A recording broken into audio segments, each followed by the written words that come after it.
So ito mga sangkay, malapit na po magkaroon ng bagong presidente ang bansang Amerika. Dahil po dito sa paparating na eleksyon, kung hindi ako nagkakamali, bukas na po mangyayari mga sangkay na malalaman po ng buong mundo kung sino po ang susunod na pangulo ng bansang Amerika. Pag-usapan po natin yan.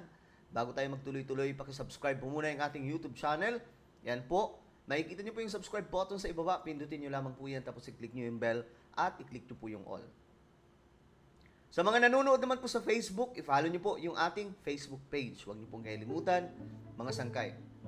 Alright guys, eto po, matindi po itong bakbakan ngayon ng presidential election doon po sa US.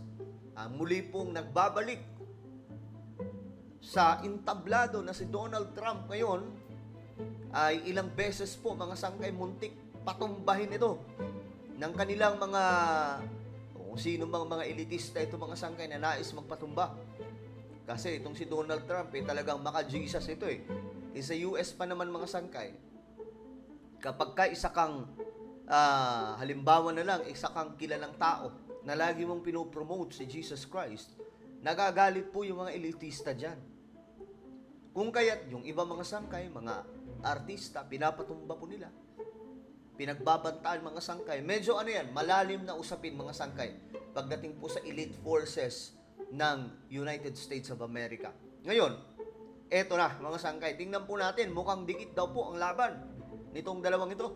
Dahil po sa early voting, nakaboto na ang kalahati ng mga botante sa US presidential elections. Okay, so may mga naunang bumoto na mga sangkay. At base po sa mga survey, dikit ang laban ni na US Vice President Kamala Harris at dating US President Donald Trump. Ang epekto ng kanilang eleksyon sa Pilipinas sa pagtutok ni Rafi Tima.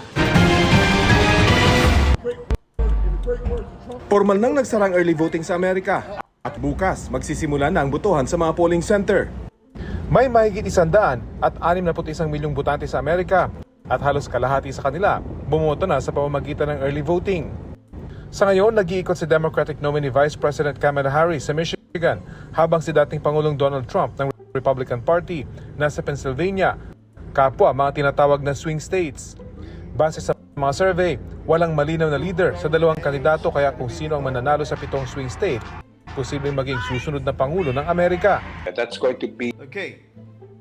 Eto mga sangkay mahalaga po ang magiging dito mga sangkay ng US. Kasi nakasalalay po ang kanilang ekonomiya sa kung sino ang mananalo dito. Last administration or yung current administration ngayon ni Biden sa US, malaki pong sakit ito ng United States of America. Lubog na lubog po ang US ngayon.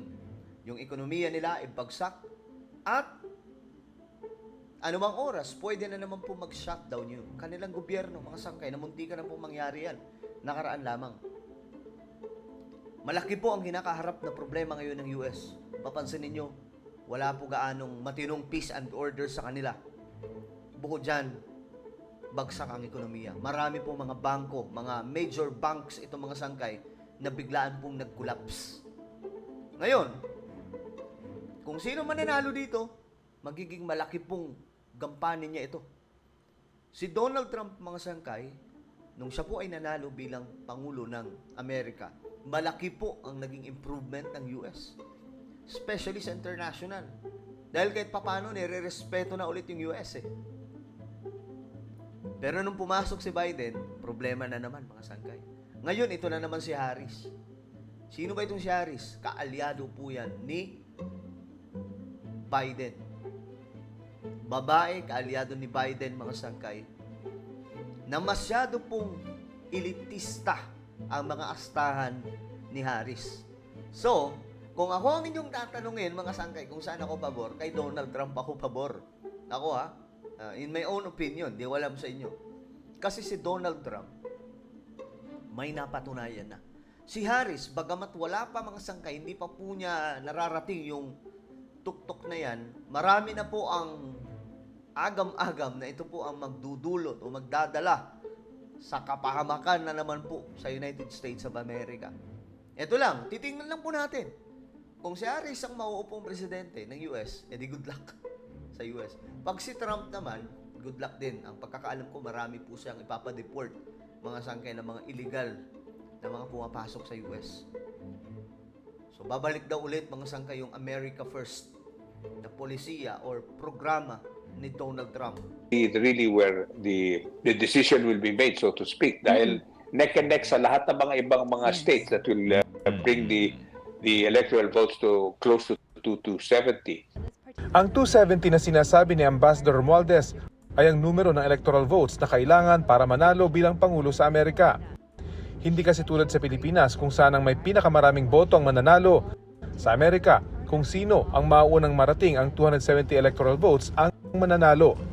Sa ilalim ng Electoral College System sa Amerika, kada estado ay may kaakibat na bilang ng electoral votes na umaabot sa 538 sa 50 US states. Bagamat pangatlo ang mga Filipino-Americans sa pinakamalaking populasyon ng Asian Americans, ayon sa isang analyst, hindi ganun kalaki ang epekto ng mga Pinoy sa eleksyon sa Amerika. Yung boto nila magmamatter lang talaga kung nandun sila sa tinatawag nating mga swing states. Patulad ng Nevada, North Carolina, Pennsylvania, Michigan, and Wisconsin. At sino man ang manalo sa dalawang kandidato, posibleng wala raw malaking pagbabago sa pulisiya ng Amerika sa Pilipinas. There might be a change in terms of the form but not necessarily in terms of the substance. Kasi meron pa ring elemento ng bipartisanship hinggil sa ano ba yung priority nila pagdating dito sa Indo-Pacific region. Ayan, of course, yung competition nila sa China at yung importansya ng mga alliances nila. Pero sa isinagawang forum ng Center for Strategic and International Studies kanina tungkol sa pamumuhunan ng Amerika sa bansa, nagbabala ang isang panauhin na may epekto sa ekonomiya ng bansa, sino man ang manalo kina Harris at Trump.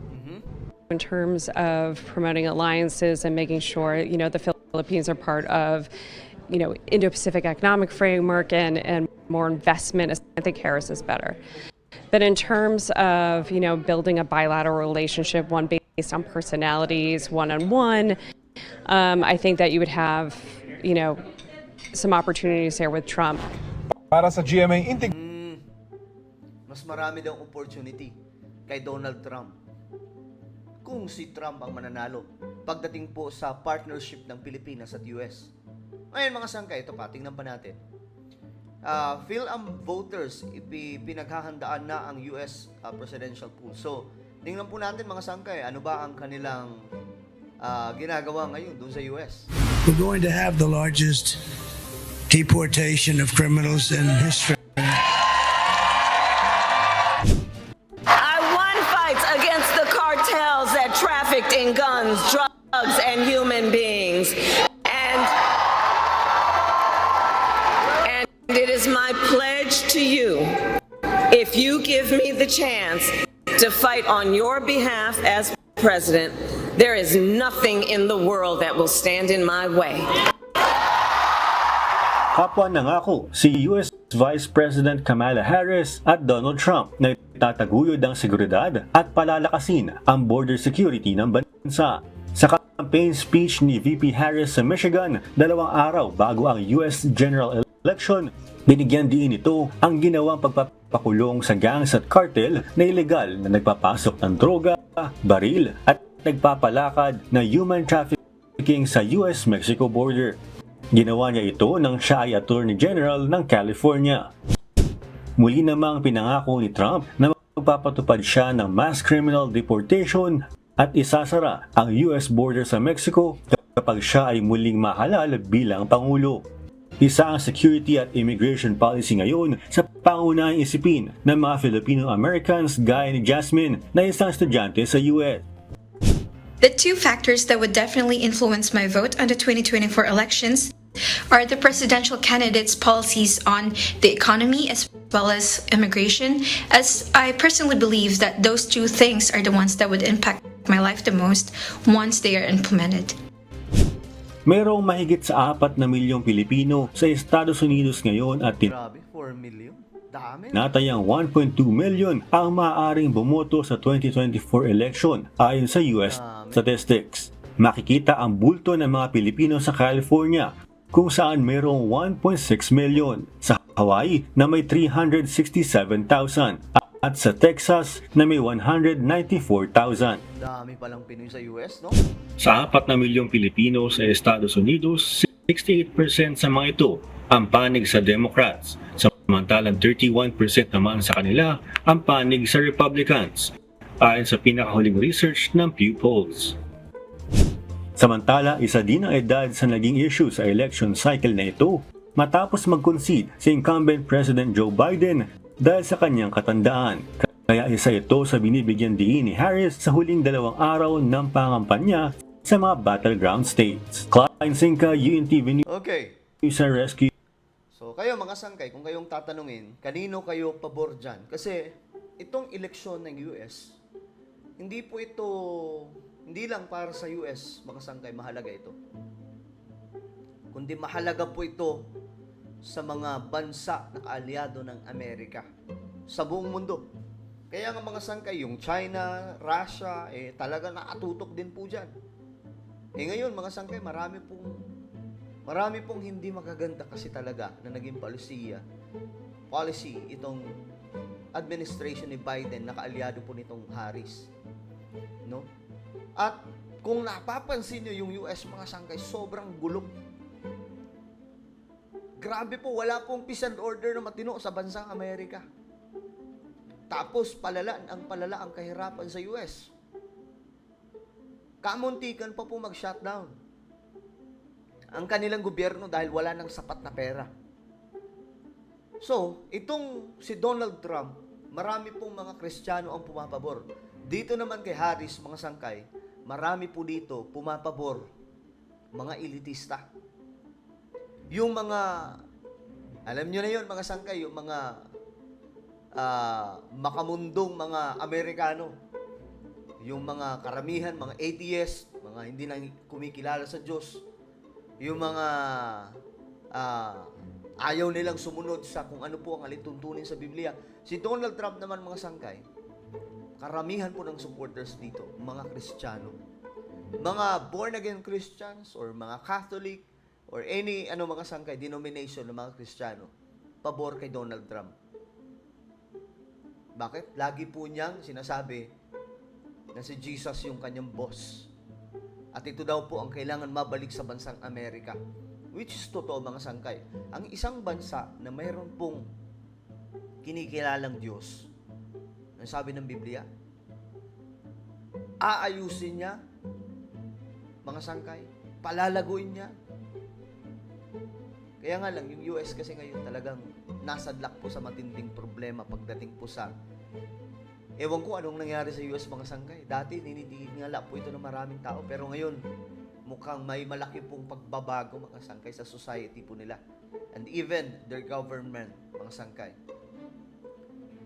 Palala ng palala ang US. So mahalaga po mga sangkay, kung sino po ang mananalo dito, yun po magiging direksyon ng US. Tanong dito mga sangkay, lalago ba ang US ulit? O babagsak ng tuloy-tuloy na ang bansang Amerika? I-comment po sa ibaba ang inyong mga opinion. Meron po tayong isang YouTube channel. Ito po ay Sangkay Revelation. Hanapin nyo po ito sa YouTube, mga sangkay. Marami po tayong magandang topic dito patungkol po sa Biblia, propesya, mga sangkay na nangyayari po ngayon. Hanapin nyo po ito sa YouTube, Sangkay Revelation. Then click the subscribe, click the bell, and click all. Ako na po ay magpapaalam. Mag-iingat pong lahat. God bless everyone.